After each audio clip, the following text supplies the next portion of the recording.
Mes chers frères, mes chères sœurs, j'ai commencé mes propos en vous parlant de cette soirée comme la nuit du pardon. Et je voudrais tout particulièrement citer une anecdote de notre histoire islamique en m'adressant et en dédiant cette anecdote à tous les jeunes présents ce soir. Je leur demanderai leur attention et pourvu que cette anecdote leur rentre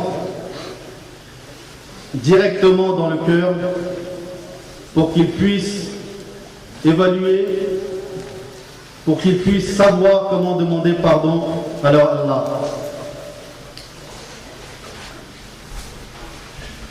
Mes chers amis, Allah est le pardonneur. Allah aime et se rapproche de celui qui se repent.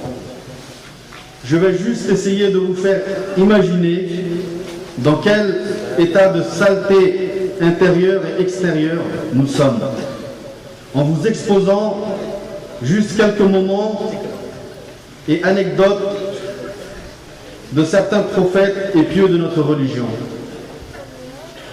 Prenons l'exemple de Sayyidina Yahya alayhi salam, fils de Sayyidina Zakaria alayhi salam.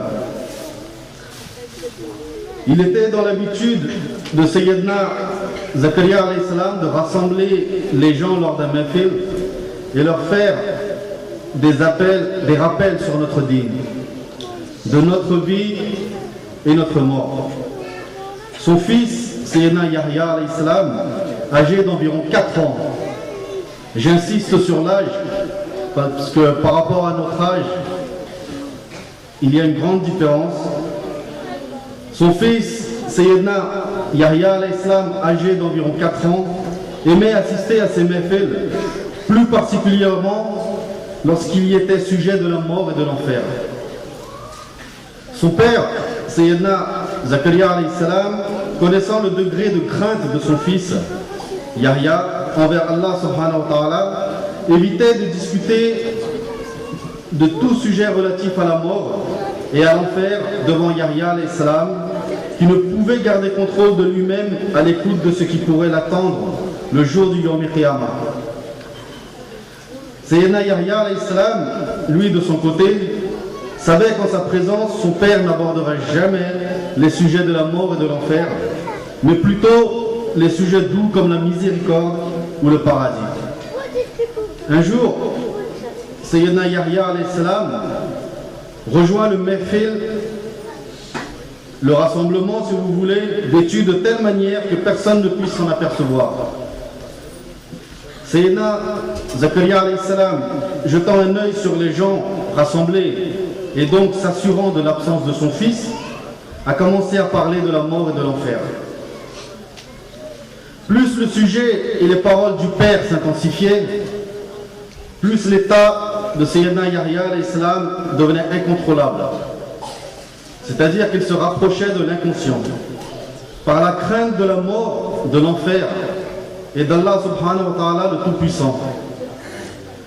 Sayyidina Zakaria alayhi salam s'est aperçu de la présence de son fils et a rapidement clôturé le sujet pour emmener Sayyidina Yahya alayhi salam déjà dans un état d'évanouissement dû à la crainte. Chez lui, Sayyidina Yahya alayhi salam se réveille en sursaut, terrifié dans un état de pleurs, et quitte le domicile inconsciemment. Quelques jours plus tard, les parents à la recherche de leur fils croisent un berger à qui ils demandent s'il n'aurait pas vu un enfant âgé d'environ 4 ans. Le berger répond qu'il n'a pas vu d'enfant, mais qu'à chaque fois qu'il passe près d'une certaine grotte, il entend des cris de pleurs et que même ses chèvres se mettent à pleurer à l'écoute de ces hurlements. Et là, Sayyidina Zakaria alayhi salam reconnaît son fils. Les parents tous deux se dirigent vers la grotte. La mère s'approche de son petit Yahya et l'appelle Yahya. À ce moment-là, Sayyidina Yahya alayhi salam lève sa tête et s'écrie paniqué sans se retourner: « Oh ange de la mort, est-ce toi ?» Je ne suis pas prêt pour partir maintenant. Laisse-moi le temps de demander pardon. Mes amis, ceci était une anecdote de la vie de Yahya al-Islam, de son amour,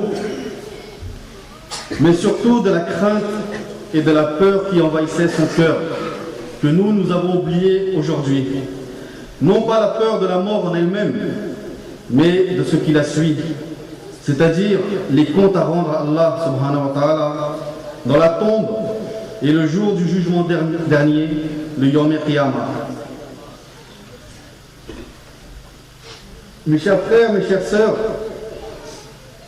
maintenant nous allons passer à la suite du programme. Je voulais attirer l'attention de nos jeunes frères présents ici ce soir par cette petite anecdote, parce qu'elle me touche particulièrement et j'espère qu'elle va porter ses fruits. Donc, maintenant je m'apprête à appeler au micro une des fiertés de notre youth. Deux jeunes dont le nom ne vous sera pas inconnu, dont les voix sont écoutées avec beaucoup de plaisir et qui font garder la tête haute à toute la Minhaj Youth League France à chacune de leurs apparitions. Je les nommé Assad Siddiq et Ahmad Naïm. Leur duo ce soir va nous embellir ce moment avec un poème écrit par le célèbre poète indien Hazrat Amir Khusro. Celui-même qui a écrit entre autres le célèbre Namida Namche Manzelbou, mais qui est surtout connu pour avoir inventé le chant Qawwali. Le poème qu'il lit ce soir est écrit en persan et en vieux hindi. Le thème porte sur la relation entre l'être et son bien-aimé. Qu'il s'agisse de Dieu ou du prophète ou du cher. Moi je pourrais dire personnellement de mon cher. Je ne vais pas vous faire patienter plus longtemps et demande donc à Assad Siddiq et Ahmad Naïm de venir au micro pour nous faire part de ce beau poème.